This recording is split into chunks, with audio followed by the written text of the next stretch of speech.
India, vibrant culture, rich history और warm hospitality का देश।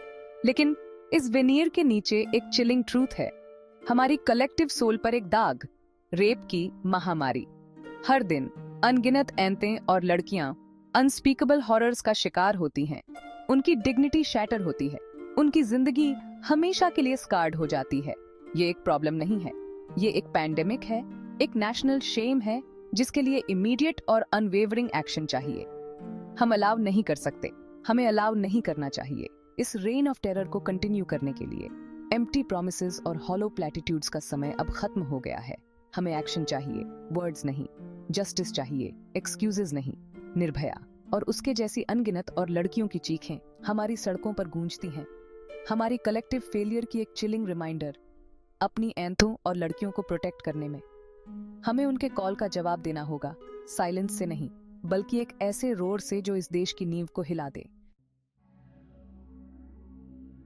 2012 पूरी दुनिया हॉरर से सिहर उठी जब ज्योति सिंह का क्रूर गैंग रेप, जो हमेशा के लिए हमारी यादों में निर्भया के रूप में एच्ड है, ने देश की कलेक्टिव कॉन्शियंस को हिलाकर रख दिया। ये सिर्फ एक क्राइम नहीं था, ये बार्बरिज्म का एक ऐसा एक्ट था जिसने हमारे समाज के डार्क अंडरबेली को, उस डीप रूटेड मिसोजिनी को एक्सपोज कर दिया जो ऐसी एट्रोसिटीज को होने देती है। प्रॉमिसेस किए गए, लॉज बदले गए, फिर भी वायलेंस कंटिन्यू रही। 2017 एक और निर्भया, आउटरेज की एक और वेव, प्रॉमिसेस का एक और दौर। वायलेंस का साइकिल नहीं टूटा, हमारी कलेक्टिव एपैथी का एक ग्रूसम टेस्टामेंट। कितनी और निर्भया को हमें इनएक्शन के ऑल्टर पर सैक्रिफाइस करना होगा, कितनी और बेटियों को ये लिविंग हेल सहना होगा।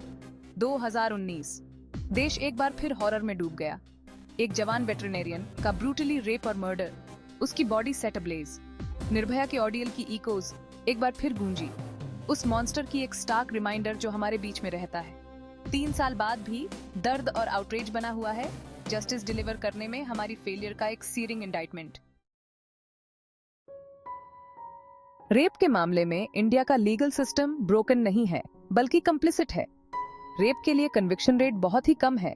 इस बात का एक चिलिंग टेस्टामेंट कि सर्वाइवर्स के लिए जस्टिस अक्सर एक डिस्टेंट ड्रीम होता है। हमारे कोर्ट्स केसेस के बैकलॉग से जूझ रहे हैं, जबकि आर्केक लॉज और सोसाइटल स्टिग्मा अक्सर विक्टिम्स की वॉइसेस को साइलेंस कर देते हैं।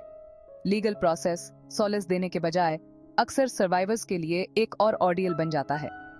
उनसे इनसेंसिटिव क्वेश्चनिंग होती है, उनकी टेस्टिमोनीज पर डाउट किया जाता है, उनके कैरेक्टर असैसिनेशन होता है। बर्डन ऑफ प्रूफ जो अनफेयरली विक्टिम्स पर डाला जाता है एक इंसरमाउंटेबल हर्डल बन जाता है, जो परपेट्रेटर्स के लिए इम्प्यूनिटी के कल्चर को और परपेचुएट करता है।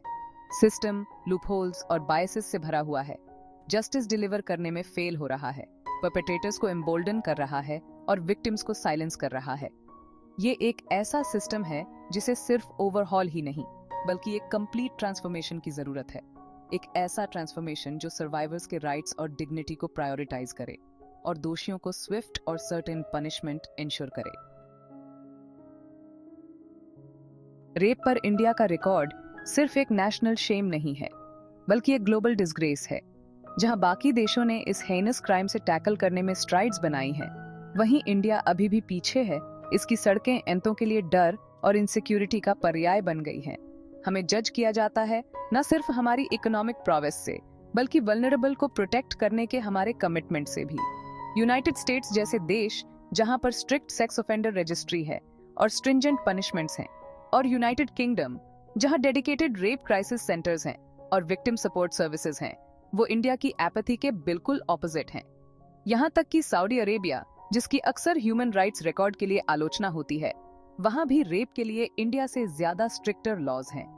साउथ अफ्रीका, जो वायलेंस अगेंस्ट वुमेन की अपनी लेगेसी से जूझ रहा है, उसने स्पेशलाइज्ड कोर्ट्स बनाए हैं और रेप सर्वाइवर्स के लिए कॉम्प्रिहेंसिव सपोर्ट सिस्टम्स बनाए हैं। स्वीडन, जो जेंडर इक्वालिटी में एक ग्लोबल लीडर है, वहां रोबस्ट लेजिस्लेशन है और सेक्सुअल वायलेंस को रोकने के लिए कॉम्प्रिहेंसिव एजुकेशनल प्रोग्राम्स हैं। इंडिया को दुख की बात है कि सीखने के लिए बहुत कुछ है और प्रायश्चित करने के लिए उससे भी बहुत कुछ है। बातें करने का समय अब खत्म हो गया है, अब एक्शन का समय है। गवर्नमेंट को इस क्राइसिस को एड्रेस करने के लिए डिसाइसिवली और स्विफ्टली एक्ट करना होगा। हमें स्ट्रिक्टर लॉज चाहिए, स्विफ्टर ट्रायल्स चाहिए और हमारे लीगल सिस्टम का एक कंप्लीट ओवरहॉल चाहिए ताकि ये इंश्योर हो सके कि रेपिस्ट्स को स्विफ्टली और सिवियरली पनिश किया जाए।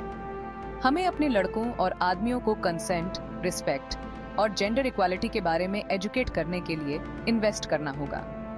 हमें एक ऐसा सोसाइटी बनाना होगा जहां औरतें सेफ और एम्पावर्ड महसूस करें, जहां उनकी वॉइसेस को सुना जाए और उनके राइट्स को प्रोटेक्ट किया जाए। हमें उन पैट्रियार्कल स्ट्रक्चर्स को डिसमेंटल करना होगा जो वायलेंस अगेंस्ट वुमेन को परपेचुएट करते हैं। ये सिर्फ औरतों की लड़ाई नहीं है, ये इंडिया की सोल की लड़ाई है। ये जस्टिस की लड़ाई है, इक्वालिटी की लड़ाई है, ह्यूमैनिटी की लड़ाई है। हम फेल नहीं हो सकते। आज हम एक क्रॉस रोड्स पर खड़े हैं।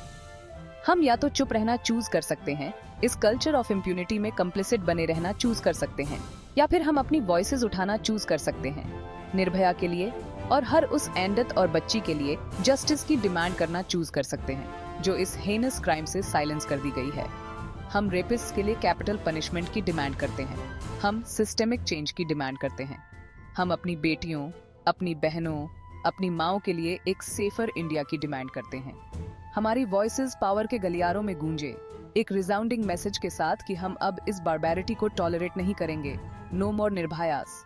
बदलाव का समय आ गया है।